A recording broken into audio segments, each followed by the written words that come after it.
Well, I think it's pretty easy to see what they were thinking, why they needed the Second Amendment, right? Yeah. So the Second Amendment, to start off reading it, a well-regulated militia being necessary to the security of a free state, the right of the people to keep and bear arms shall not be infringed.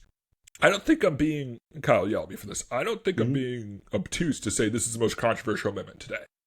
I don't think you're. Yeah.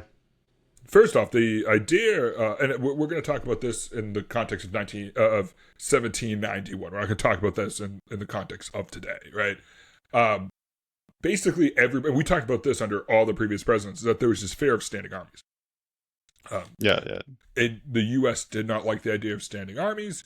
And so one of the ways was seen like, well, how do you elevate people so that you either don't need a standing army, or if there is a standing army, they can counter them. And it was not lost on the founding fathers or the American people at the time that the war kicked off with Minutemen.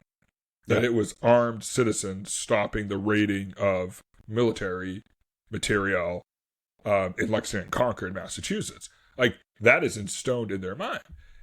But what I think is more interesting is that as we were exploring this, because I very specifically when Kyle and I talked about this, is that we did not want to look forward on this because it becomes instantly political, and we're just not a political show. But Kyle, I was interested in this. I said, where did the Second Amendment come from? And I said, you hear people saying, oh, the militia book, you say here this and that, blah, blah, blah, all that stuff. Wasn't that part of the Massachusetts? Yeah, absolutely. So it's Article 17. It was written in 1780, and it's very close in wording, almost verbatim. So to read Article 17 of the Massachusetts Constitution, the oldest still in use Constitution in the world, the people have a right to keep and bear arms for the common defense. And as, in time of peace, armies are dangerous to liberty, they ought not to be maintained without the consent of the legislator, and the military power shall always be held in an exact subordination to the civil authority and be governed by it. Mm-hmm. One of the interesting parts about the Second Amendment that doesn't get talked about, it is where we have the basis for the established civilian control of the military. And Kyle, do you know what the most trusted department in the federal government is? By a huge margin? It's probably Department of the Navy, I would guess. No? Oh. It is the U.S. military. People have immense faith in the U.S. military that it's not going to become, like it's not going to be used for a palace coup or something like that, because people trust in the system. Like, you don't have that in the rest of the world. Like, I mean, when I took my oath, it was to support and defend the Constitution. It was not to support and defend any sort of government. It was strictly the rights of the people. That was it. Yeah. But this idea of this well-regulated militia has probably caused more controversy in U.S. history than any other amendment. It was universally uncontroversial at the time. It was just, yeah. It came in handy. You kind of needed it.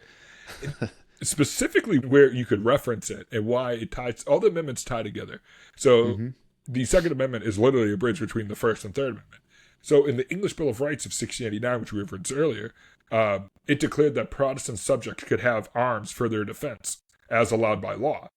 And that's kind of picking winners and losers in the enshrinement of religion. Right. And that's also, as you'll see, is that it will go towards the stability of having to quarter soldiers and disarm the citizenry. In both the Federalists and Anti-Federalists both really distrusted a standing army. And they liked the idea of the citizen soldier being able to raise militias. And when we started seeing early constitutions, like the Pennsylvania Constitution, a lot of these early constitutions were declarations of rights. But it enshrined this idea. The founders wanted to enshrine this idea.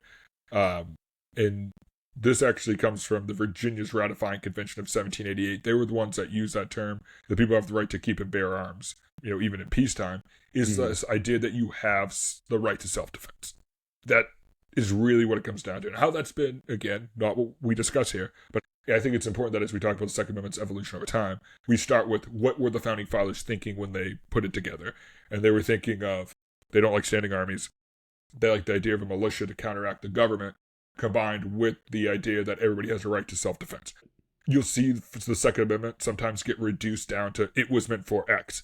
And what I just want to get across on here is that it's much more nuanced than that. Yeah. It's several different things. Yeah, it's the thing that allows us to have the first one. It's the one that protects the first one. It's the thing that allows or keeps the government in check. It's like the final. It's the final stop, right? It's the if all that's how the anything founding else fathers goes to intended it. this is the last thing we can do to go back and take power and stop things from progressing in a way we do not want. Yeah, in. I think one of the interesting parts with the Second Amendment is that today, and I've said before, as we consider it the super controversial thing, is that every state had that language in its constitution. Like, it was almost as if it wasn't included in the original constitution because everybody just kind of assumed it was. I was like, what do you mean we need to say this?